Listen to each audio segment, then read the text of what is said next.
کہ ایک جلسے میں، اسی لکھنؤ کے کسی جلسے میں وہ شریک ہوئے اور بہت دور دور سے اجتماع تھا، بہت دور دور سے بسیں بھر بھر کے آئی تھیں، لیڈیز بھی آئی تھی، لیکن جب پروگرام شروع ہوتا ہے تو لیڈیز کے اندر جو پنڈال لگا ہوا تھا، جو اجتماع کا تھی لیڈیز کی، اس میں ایک عورت بہت پریشان تھی۔ یہ علی بن ندوی جیسی شخصیت اس واقعے کو بیان کر رہی ہے۔ وہ عورت بہت پریشان تھی، اس کی پیشانی پر پسینہ آ رہا تھا، وہ کسی عالم کی تقریر اچھی طریقے سے نہیں سن رہی تھی۔ ایک عورت نے اس سے پوچھا، بہن تمہیں کیا پریشانی ہے؟ میں دیکھ رہی ہوں نہ تم صحیح سے بیٹھ رہی ہو، نہ صحیح سے کھڑی ہو رہی ہو، نہ صحیح سے تم کسی عالم کی گفتگو سن رہی ہو، آخر تمہیں کوئی پریشانی ہے؟ کوئی پیٹ میں درد ہے، بخار ہے، فیور ہے، کچھ بات ہو تو بتاؤ۔ اس نے کہا نہیں کچھ، کوئی بات نہیں۔ تھوڑی دیر کے بعد اس کی پریشانی پھر بڑھتی ہے، اس نے پریشر ڈال کے پوچھا کہ تمہیں اللہ کا واسطہ مجھے تو بتاؤ کہ کیا بات ہے۔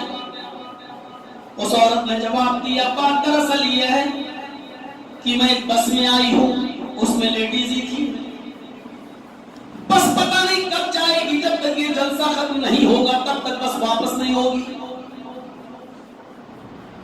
میں اپنے بستر پر اپنے چھوٹے بچے کو لٹا کے آئی ہوں، دادی،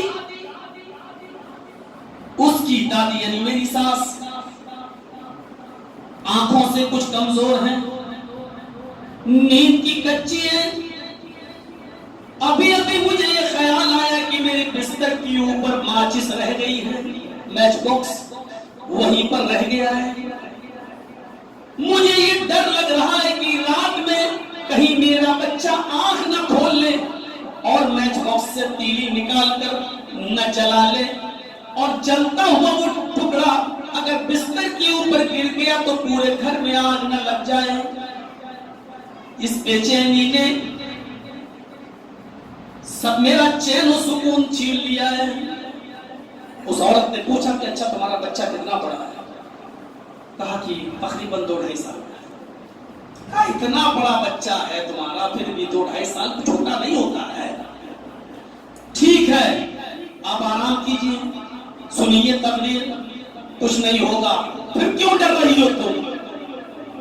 سوتا ہوا چھوڑ کے آئی ہو نا، گھر میں دادی تو ہے اور بچہ 2-2.5 سال کا ہے، ایسا نہیں ہے کہ وہ ماچس کی تیلی اگر جلا پی لے تو پھونک نہ پائے، بجھا نہ پائے۔ آپ آرام سے سنیے۔ اس عورت نے روتے ہوئے کہا کہ بہن تم ٹھیک کہہ رہی ہو، لیکن وہ بچہ میرا ہے، تمہارا نہیں ہے۔ اپنے بچے کے بارے میں جتنا میں جانتی ہوں وہ تم نہیں جانتی ہو۔ جواب ٹھیک تھا اس کا۔ 1 گھنٹے کے بعد جلسہ ختم ہوا، بسیں روانہ ہوئی۔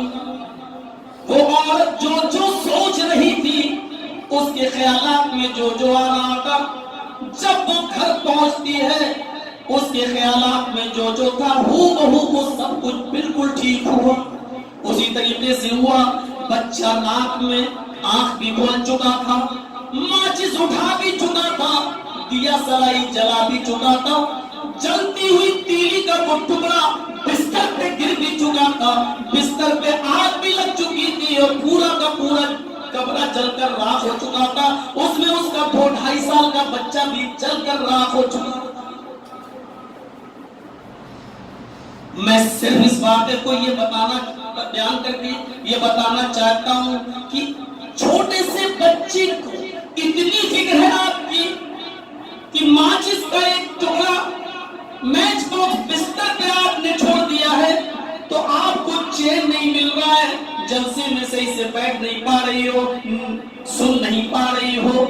جتنی فکر تمہیں دنیا کی آگ سے بچانے کی فکر ہوتی ہے اپنی اولاد کو، اگر اس کا 10واں حصہ بھی اگر آدمی فکر کر لے اپنی اولاد کو جہنم کی آگ سے بچانے کا، تو آج دنیا میں اور خاص طور پر ہمارے معاشرے اور سوسائٹی میں ہمیں گناہوں کی دلدل بچھی ہوئی نظر نہ آئے، جو ہم قدم قدم کے اوپر دیکھ رہے ہیں۔ حکم ہوتا ہے یا ایھا الذین آمنوا قوا انفسکم واہلیکم نارا، ایمانو والو اپنے آپ کو بھی جہنم کی آگ سے بچاؤ اور اپنے اہل و عیال کو بھی جہنم کی آگ سے بچاؤ، اپنے بیوی بچوں کو بھی جہنم کی آگ سے بچاؤ۔ اس عورت کے تصور میں جو آ رہا تھا جب وہ گھر پہنچی تو اس کے تصور میں جو چیزیں آئی وہ ہو کر رہ گئی، پوری طریقے سے ہوئی۔ اس کا 2-2.5 سال کا بچہ جل کر راکھ ہو چکا۔ اس کے کلیجے سے پوچھئے، اس کے دل سے پوچھئے کہ اس کے اوپر کیا گزر رہی ہوگی۔ اب بہت سے سوالات اٹھیں گے کہ وہ تو اچھے کام کے لیے گئی تھی، دین کے جلسے کے لیے گئی تھی، قرآن و حدیث سننے کے لیے گئی تھی، پھر بھی اللہ رب العالمین نے اس کے ساتھ اچھا نہیں کیا۔ میرے بھائیوں، وقت نہیں ہے ان تمام سوالات کا جواب ہم دیں اور اس طرف چلیں۔ ان چیزوں سے کیا مطلب ہے؟ اللہ رب العالمین کو کتنی زندگی دینا ہے، کتنی عمر دینا ہے، کتنا پیسہ دینا ہے، کتنی دولت دینا ہے، کتنی عزت دینا ہے، وہ اس کا خاکہ ہے تیار۔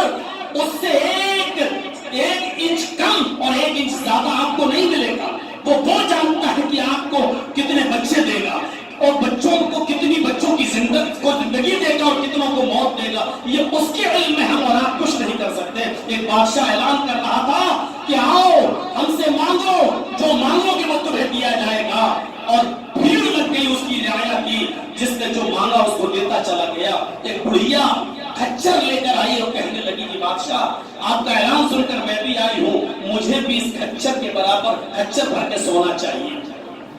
بادشاہ نے کہا 100 سونے کی اشرفی اس کو دے دو۔ بڑھیا کہنے لگی 100 اشرفی؟ آپ نے تو اعلان کیا تھا جو مانگو گے دیا جائے گا۔ اس نے کہا تمہارے لیے 100 اشرفی کافی ہے۔ بڑھیا بولی نہیں، سب کو منہ مانگے دے رہے ہو اور مجھے 100 اشرفی نہیں، مجھے سونا اتنا چاہیے جو اس کچر پر لاد کر میں اپنے گھر لے جا سکوں۔ لوگوں نے بھی اس بڑھیا کی تعریف کی کہ بادشاہ صاحب آپ کو دینا پڑے گا۔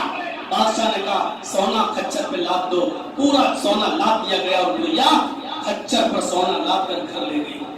رات میں بڑھیا جب سونے کے لیے بستر پہ گئی، اس علاقے کے چوروں کو جب پتا چلا کہ بڑھیا بہت سا سونا لے کے آئی ہے، نقب لگایا، دیوار پہ چڑھے اور اندر کود گئے، بڑھیا کا گلا دبایا اور سونا سارا لے کر فرار ہو گئے۔ صبح یہ خبر بادشاہ کو ملتی ہے کہ بڑھیا ماری گئی، سونا چوری ہو گیا۔ بادشاہ نے کہا میں جانتا تھا کہ وہ بڑھیا اتنا سونا نہیں سنبھال پائے گی اور اس کو اتنے سونے کی ضرورت بھی نہیں تھی۔ وہ زندگی کے آخری مراحل طے کر رہی تھی، اس کے لیے 100 سونے کی اشرفیاں کافی تھی، لیکن اس کی لالچ نے اس کی ذہن مجبور کر دیا اور اس کی لالچ کی وجہ سے میں نے دے دیا۔ دیکھیے نہ سونا استعمال کر پائی، نہ وہ اپنی زندگی کے بقیہ دن بھی پورے کر پائی، پہلے ہی مار دی گئی ہے۔ تو بادشاہ کہتا مجھے معلوم تھا، تو اللہ کو معلوم ہے کہ کس کو کتنی دولت دینا ہے، کس کو کتنا غریب رکھنا ہے، غریب رکھنا ہے تو کیوں رکھنا ہے، کس کو لڑکے دینا